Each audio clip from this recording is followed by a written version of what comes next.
Good morning everyone. कैसे हो बच्चों? हम आगे पढ़ते हैं वायुमंडल की संरचना की। वायुमंडल कैसे बना है, वायुमंडल क्या होता है, सबसे बड़ी डेफिनेशन याद होनी चाहिए कि पृथ्वी के चारों ओर वायु का आवरण वायुमंडल कहलाता है। Structure of the atmosphere. स्थलमंडल की भांति वायुमंडल भी अनेक परतों में मिलता है। जिस प्रकार पीछे आपने पढ़ा था भूग्रह, मेंटल, क्रोड की पृथ्वी का आंतरिक भाग की ओर जाते हैं तो अनेक प्रकार की परतें मिलती हैं। इसी प्रकार वायुमंडल की भी अनेक परतें हैं। हमारा वायुमंडल विभिन्न परतों में विभाजित है या बंटा हुआ है, जो पृथ्वी की सतह से आरंभ होता है जिस पर हम रहते हैं। सघन और भीतरी गैसें, सघन और भारी। सघन और भारी, सघन का मतलब होता है कि गैसों के कण एक दूसरे के नज़दीक होना। विरल शब्द आए जिसका मतलब होगा कि गैसों के कण हैं वो एक दूसरे से दूर दूर होना। सघन और भारी गैसें जैसे नाइट्रोजन, ऑक्सीजन, कार्बन डाइऑक्साइड आदि पृथ्वी के धरातल के पास, जबकि हल्की गैसें हैं ऊंचाई पर संकेंद्रित होती है या ऊंचाई पर मिलती है। अब इसने एक चित्र बनाया है, हमें ध्यान से देखना है इसको। देखो वायुमंडल की संरचना, ये समुद्र तल है यानी कि वो पृथ्वी है जिस पर हम रहते हैं। अब इससे ऊपर की ओर हम जा रहे हैं तो 8 किलोमीटर की ऊंचाई, और इधर कितनी है 18 किलोमीटर की ऊंचाई। ये जो लाइन है ये अक्षोमंडल की ऊपरी सीमा है। अक्षोमंडल की ऊपरी सीमा है। अक्षोमंडल की क्या क्या विशेषताएं हमारे सामने आ जाएगी। उसके बाद में ये जो लाइन है ये ओजोन परत। आपने ओजोन परत के बारे में पढ़ा भी होगा, जो सूर्य से आने वाली पराबैंगनी विकिरणों से हमारी रक्षा करती है। जी इसकी ऊंचाई कितनी है 18 किलोमीटर है, लगभग 18 किलोमीटर। अब इसमें तापमान देखो आप, 8 किलोमीटर की ऊंचाई जैसे हम ऊपर की ओर जाते हैं अक्षोमंडल की सीमा पर, तापमान है वो गिरता जाता है। इस सीमा से जैसे ऊपर के ओजोन परत की तरफ जाते हैं तो तापमान बढ़ना शुरू हो जाता है, क्योंकि ओजोन परत है सूर्य से आने वाली पराबैंगनी विकिरणों को अवशोषित कर लेती है। अब इसमें ये एरोप्लेन दिखाई दे रहा है, इसका मतलब है कि सभी जहाज़ है वो समताप मंडल में उड़ते हैं। उसके बाद में समताप मंडल 50 किलोमीटर की ऊंचाई पर, फिर है मध्य मंडल 50 से 300 किलोमीटर की ऊंचाई पर।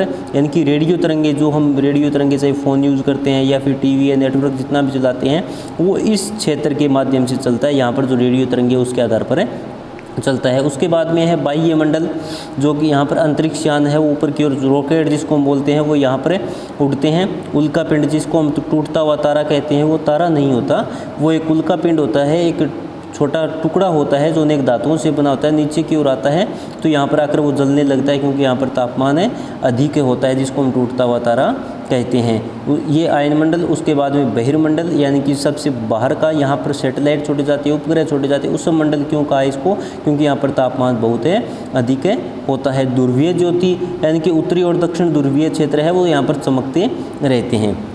तो तापमान के आधार पर वायुमंडल को 5 परतों में बांटा गया है। अक्षोमंडल, समताप मंडल, मध्य मंडल, उष्ण मंडल या और उसके बाद में है बहिर्मंडल। तो अक्षोमंडल क्या है, अक्षोभ या ट्रोपोस्फेयर, अक्षोभ या ट्रोपो, ग्रीक शब्द ट्रोपोस से लिया गया है जिसका अर्थ होता है बदलाव। यहाँ पर बदलाव होता है तापमान में, और ये परत हमें घेरे हुए मनुष्य के लिए सबसे अधिक जरूरी भी अक्षोमंडल है। इसके लक्षण क्या है, वायुमंडल की सर्वप्रमुख परत है, हम सभी इसी मंडल में सांस लेते हैं।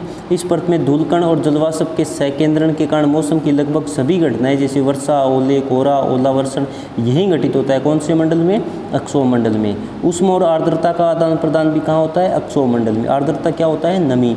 इस आदान प्रदान के फलस्वरूप समुद्री लहरें समुद्र तट के आसपास की जलवायु की स्थिति निर्धारित करने में महत्वपूर्ण भूमिका निभाती है। समुद्री लहरें, जो पानी की ऊंची लहरें समुद्र में चलती रहती है। समुद्र तट, जब किसी देश की सीमा समुद्र को छूती है वो समुद्र तट कहलाता है। इसकी औसत ऊंचाई 13 किलोमीटर है। अब औसत ऊंचाई 13 किलोमीटर कैसे, देखो एक तरफ है इसकी 8 किलोमीटर यानी कि, और दूसरी है यहाँ पर है इसकी ऊंचाई 18 किलोमीटर। 18 और 8 26, 26 को हम 2 से भाग करेंगे 13 आता है, क्योंकि इसकी ऊंचाई जो है वो ध्रुवों पर 8 किलोमीटर है, भूमध्य रेखा पर 18 किलोमीटर है। तो दोनों की औसत निकालेंगे तो 13 किलोमीटर औसत ऊंचाई आती है। यहाँ ऊंचाई के साथ दाब में कमी आती है, वायु दाब में। इस परत में दाब है 1000 से 200 मिलीबार तक की गिरावट आ जाती है। अक्षोमंडल में 100 मीटर की ऊंचाई पर तापमान 0.65 डिग्री सेल्सियस की गिरावट, जैसे हम 100 मीटर ऊपर जाते हैं 0.65 डिग्री सेल्सियस की कमी आ जाती है। ऊंचाई के साथ आर्द्रता में भी कमी आती है। अक्षोभ सीमा पर यह परत समाप्त हो जाती है जब तापमान लगभग 57 डिग्री सेल्सियस रह जाता है। अब इसमें ये भी याद करना है आपको, 100 मीटर की ऊंचाई पर तापमान कितना गिरता है, 0.65 डिग्री सेल्सियस, 0.65 डिग्री सेल्सियस। समताप मंडल, ये स्ट्रेटोस्फेयर ये मंडल अक्षोभ सीमा के ऊपर 50 किलोमीटर की ऊंचाई तक है। इसमें 20 किलोमीटर तक तापमान तीव्रता से बढ़ता है। इस मंडल में 20 किलोमीटर ऊंचाई पर ओजोन परत विद्यमान है। ओजोन ऑक्सीजन का एक रूप है जो सूर्य से आने वाले हानिकारक पराबैंगनी विकिरणों को या किरणों को रोकती है।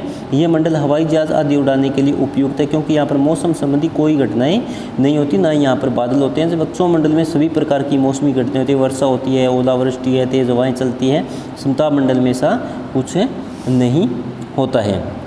मध्य मंडल ये तापीय मंडल समताप सीमा के ऊपर 80 किलोमीटर की ऊंचाई तक विस्तृत है। इस मंडल में तापमान घटता है।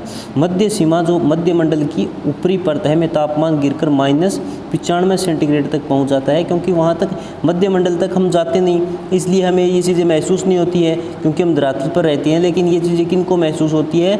जो अंतरिक्ष में यात्री हैं, अंतरिक्ष में यात्रा करते हैं। अंतरिक्ष से आने वाले उल्कापिंड इस परत में प्रवेश करें जले जाते हैं।